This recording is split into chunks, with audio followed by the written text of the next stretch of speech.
ఓం గం గణపతియే నమః. అందరికీ నమస్కారం. ఈరోజు ఈ వీడియోలో మనం మంచి సుఖాన్ని ప్రసాదించే పంచశ్లోకి గణేశ పురాణ స్తోత్రాన్ని, దీని యొక్క అర్థాన్ని మరియు దీన్ని పఠించడం ద్వారా కలిగే ప్రయోజనాలను తెలుసుకుందాం. ముందుగా స్తోత్రాన్ని చూద్దాం.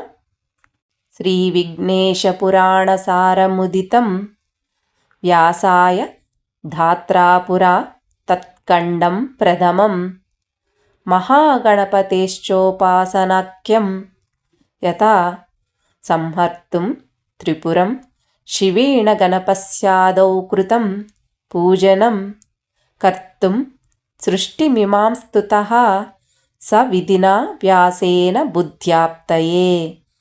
అనగా పూర్వం బ్రహ్మదేవుడు వ్యాసుడికి శ్రీ విఘ్నేశ పురాణ సారాన్ని సంతోషంగా ఉపదేశించాడు.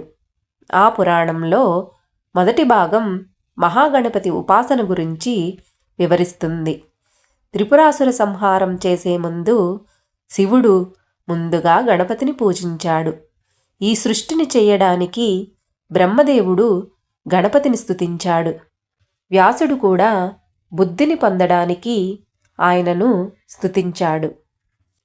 సంకష్టాశ్చ వినాయకస్య చ మనోహ స్థానస్య తీర్థస్య వై దూర్వాణాం మహిమేతి భక్తిచరితం తత్పార్థివస్యార్చనం తేభ్యోయైర్యదభీప్సితం గణపతి స్తత్త ప్రతుతుష్టో దదౌ తాః సర్వాన సమర్థయేవ కథితుం బ్రహ్మా కుతో మానవః.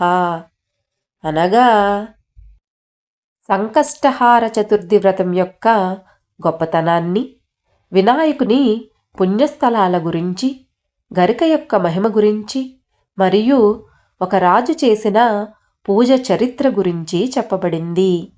ఆ భక్తులు ఏ కోరికలు కోరుకున్నారో గణపతి సంతోషంగా వాటన్నిటినీ ఇచ్చాడు. ఈ విషయాలన్నింటినీ వర్ణించడానికి బ్రహ్మదేవుడే సమర్థుడు కానప్పుడు మానవులు మాత్రం ఎలా సమర్థులు అవుతారు? అంటే గణపతి మహిమ వర్ణనాతీతం.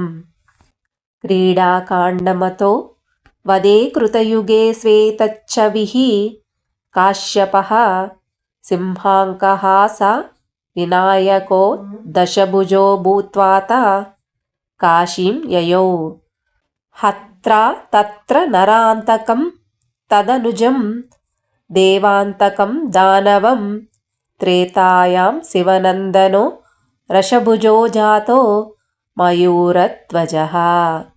అనగా కృతయుగంలో వినాయకుడు శ్వేతవర్ణంలో కాశ్యప గోత్రంలో సింహచిహ్నంతో 10 చేతులతో జన్మించాడు.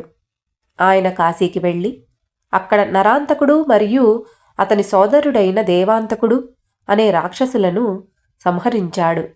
త్రేతాయుగంలో శివనందనుడు అయిన ఆయన మయూరధ్వజుడు అనే పేరుతో 6 చేతులతో జన్మించాడు.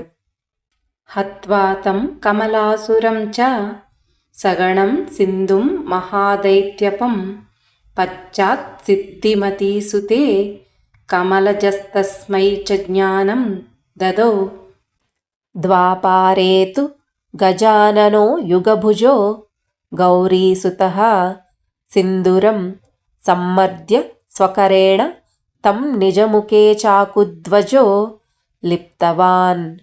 అనగా గణేశుడు కమలాసురుడు మరియు సింధు అనే గొప్ప రాక్షసులను వారి అనుచరులతో సహా సంహరించాడు. ఆ తర్వాత బ్రహ్మదేవుడు సిద్ధిమతి కుమారుడికి జ్ఞానాన్ని ప్రసాదించాడు. ద్వాపరయుగంలో 4 భుజాలు కలిగిన గౌరీపుత్రుడు సింధురుడిని తన చేతులతో అణిచివేసి అతని రక్తాన్ని తన ముఖానికి పూసుకున్నాడు. ఆయన ఎలుక చిహ్నంగా కలవాడు.